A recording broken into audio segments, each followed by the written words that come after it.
Dem Feind gelungen, die Front in breiter Formation zu durchbrechen. Im Süden hat der Gegner Zossen genommen und stößt auf Stahnsdorf vor. Der Feind operiert jetzt am nördlichen Stadtrand zwischen Frohnau und Pankow und im Osten ist der Feind bis zur Linie Lichtenberg-Marsdorf-Karlshorst gelangt. Mit dem Angriff Steiners wird das alles in Ordnung kommen. Mein Führer,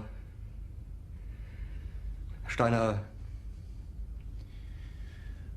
konnte nicht genügend Kräfte für einen Angriff massieren. Der Angriff Steiner ist nicht erfolgt.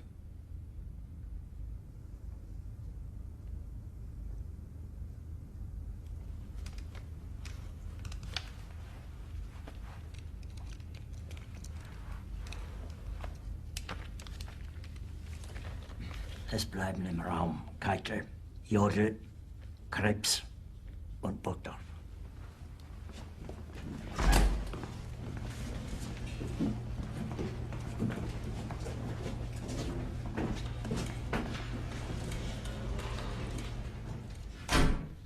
Das war ein Befehl! Der Angriff Steiners war ein Befehl! Wer schickt Sie? Dass Sie es wagen, sich meinen Befehl zu widersetzen! So weit ist das also gekommen. Das Militär hat mich belogen! Jeder hat mich belogen, sogar die SS! Die gesamte Generalität ist nichts weiter als ein Haufen niederträchtiger, treuloser Feiglinge! Mein Führer, ich kann nicht zulassen, dass die Soldaten, die für Sie verbringen... Nicht als Feiglinge! Verreiter, Versager! Mein Führer, was Sie da sagen, ist ungeheuerlich. Die Generalität ist das Geschmolz des deutschen Volkes! Sie ist ohne Ehre! Sie nennen sich Generale, weil Sie Jahre auf Militärakademien zugebracht haben, nur um zu lernen, wie man Messer und Gabel hält! Jahrelang hat das Militär meine Aktionen nur behindert. Es hat mir jeden nur ersichtlichen Widerstand in den Weg gelegt. Ich hätte gut daran getan, von Jahren alle höheren Offiziere liquidieren zu lassen, wie Stalin.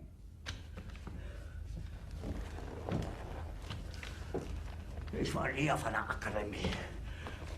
Und doch habe ich allein auf mich gestellt, ganz Europa erobert.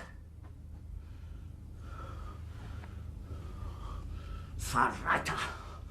Von allem Anfang an bin ich so verraten und betrogen worden. Es wurde ein ungeheurer Verrat geübt am deutschen Volke. Aber alle diese Verräter werden bezahlen. Mit ihrem eigenen Blut werden sie bezahlen. Sie werden es saufen in ihrem eigenen Blut. Bitte gerne. Jetzt beruhig dich doch.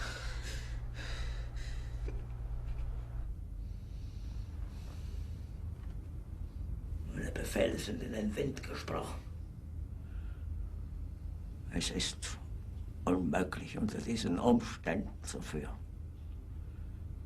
Es ist aus.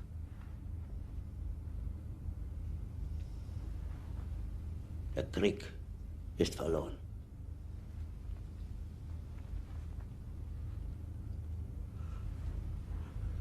Aber wenn Sie, meine Herren, glauben, dass ich deswegen Berlin verlasse, irren Sie sich gewaltig. Eher jage ich mir eine Kugel durch den Kopf.